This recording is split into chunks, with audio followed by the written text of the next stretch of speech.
Have you ever wondered why your palm trees look stiff or unnatural no matter how much effort you put into them? Hello, aqua friends. Today we're going to dive into techniques that can transform your palm trees from flat and lifeless to lush and natural. If you've ever struggled to capture the effortless beauty of palm fronds, then this video is for you. I'm going to guide you step by step from creating the stunning background to the perfect flow and textures of these palm leaves. So you'll discover the secret to loose and cohesive results, ideal brush strokes, paint consistency, even the perfect paper dampness to bring your vision to life. My name is Nicole and welcome to my channel. Before we get started, here's a crucial tip. The quality of your paper is going to make or break your artwork. It is so very important that you guys use 100% cotton paper like Arches or the Hahnemuhl Collection series. They are game changers for achieving professional results. So I'm going to start off by saying that. So I've taped down a half sheet of watercolor paper. I have my horizon line and a light sketch of where I want to put the palm tree. So starting off with the sky, the cloud area, I'm going to be using a cool blue, so an ultramarine or cobalt blue. Those colors will work well. And I am using a calligraphy brush. I do like these natural bristles. They're very, very soft. They make perfect gradient washes.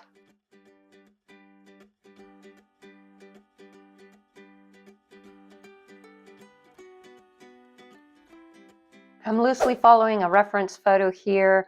I'm having some areas lighter in the sky.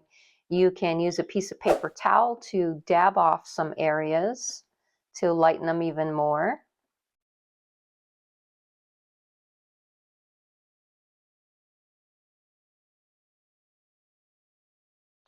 And notice that my paint is quite dry. I'm also using a very dry brush. I've switched to a darker blue, a little bit more of a warm blue to start putting in some of these clouds.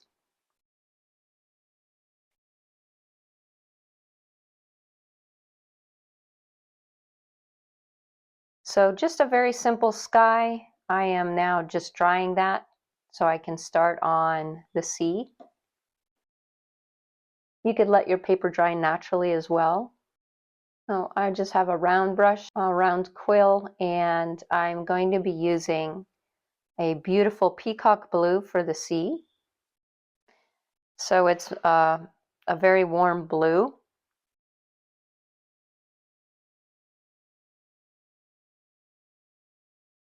There is going to be some bushes on the side there. That's why I dabbed out some of that color.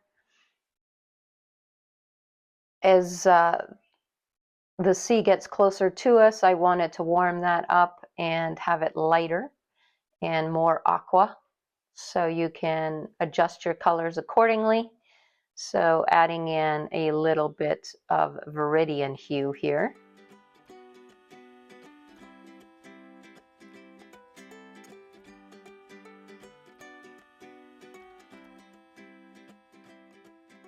So very happy with that. It's a very smooth application. Now we could put some ripples in the water using the same blues that I've been using. It has to be pretty dry so that those ripples will show up. So your consistency of paint should be pretty thick.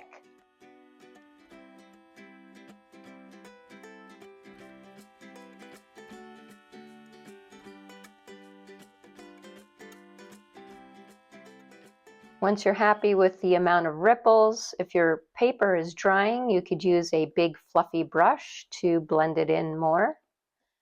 Now you do have to let that dry completely before you start the sand. And for the sand mixture, I do have some raw sienna with a teeny touch of quinacridone red, and it makes a beautiful tan color. To get the shadows, I do have lunar blue. I have been using that a lot too.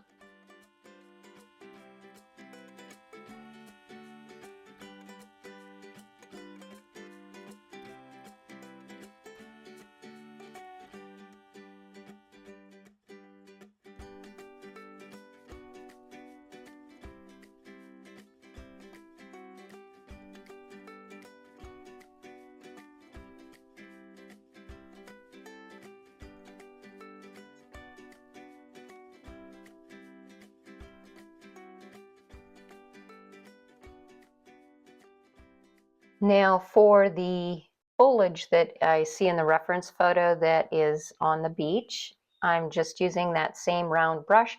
And basically this technique is called scrumbling, where you're just kind of making really messy brush strokes, and you're going to use pretty nice juicy paint here to have a very loose effect. Once you have that base color, you can continue to add in some darker greens. I'm also using sepia just to make some grasses and some spots in the sand.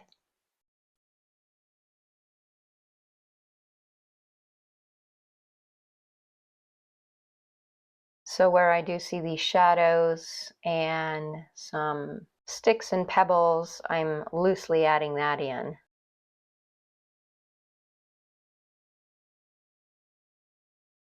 You can let your sand area dry, or you can dry it with a hair dryer or heat tool. I'm testing out the blue for the stalk of the palm tree here for the tree trunk. I do like this color. I'm going to go for it and add in the tree trunk where I want my palm tree.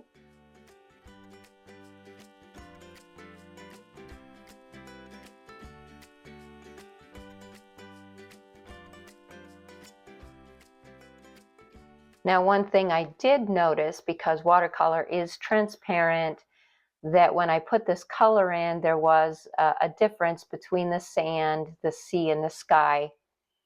And I didn't want that translucent appearance. So I did end up using some gray of gray, which is an opaque paint, in order to add that in the mix so that it was all one consistent color.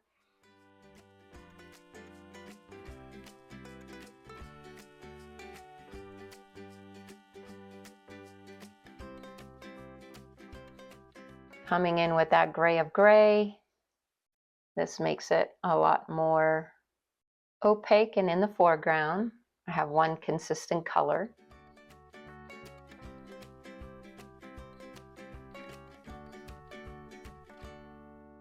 Now I'm doing that same scrumbling motion, and what I do love to use for these palm trees is a dagger brush. These make fantastic leaves for trees. And of course, you always want to start off using the lightest colors.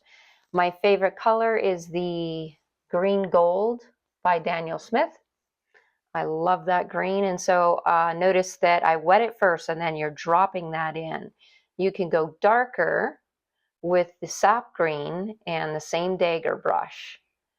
And as your paper dries, you do want to use less water. Notice that my mixture is very, very dry that I'm using for this sap green. You want to leave some light spots, but you do want to darken up some areas so that you have some interest. I also like to use the script liner brush for the very edges of the palm tree. Now for the main attraction, you're going to work it the same way I'm wetting with the dagger brush, where I'm going to be putting all of these palm fronds. Palm fronds. I can't say that too fast.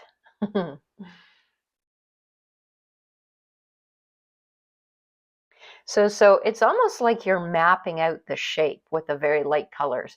And then you're coming in with your sap green, and just be very bold and very dramatic with your brush strokes. Don't be shy, the better it looks, honestly. So notice how that looks so much better than trying to paint every single solitary frond. That's what's going to make it look not good. So you kind of want to paint it in one cohesive clumps. I've saved the darkest colors for last. Now I do have some shadow green in my palette that I mix with my green gold for the darkest greens that I do see.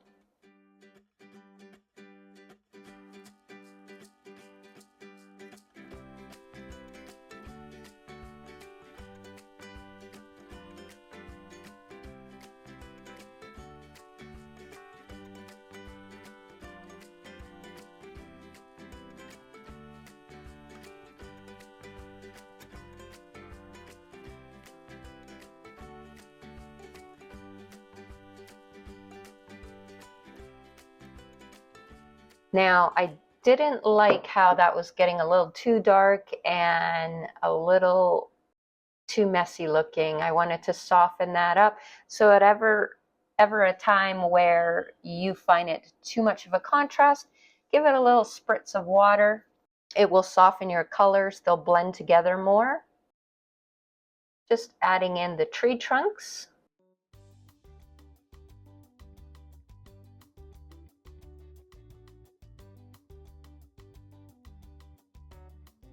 So I am running out of time. My paper is drying, but I do want some contrast in here. So I am adding those darkest darks as a finishing touch. Putting in those shadows.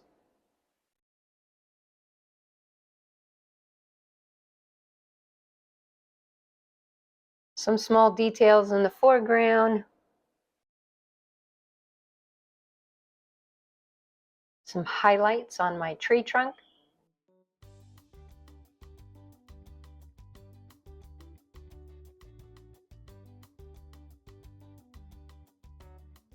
So this is just me adding some final little finishing touches.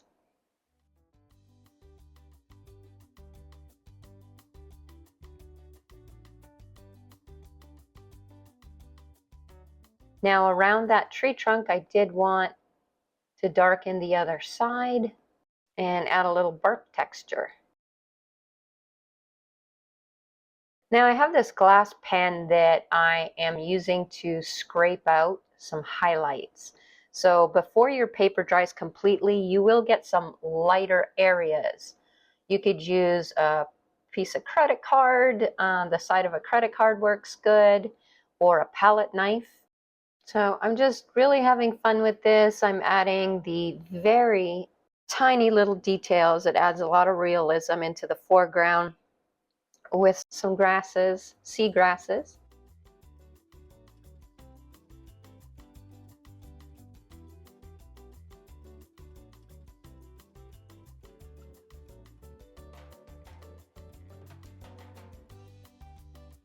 And then you can sign your painting. You guys are done. You just created a masterpiece. Congratulations. I hope you enjoyed this tutorial, and I'll see you guys next time. Thanks for watching.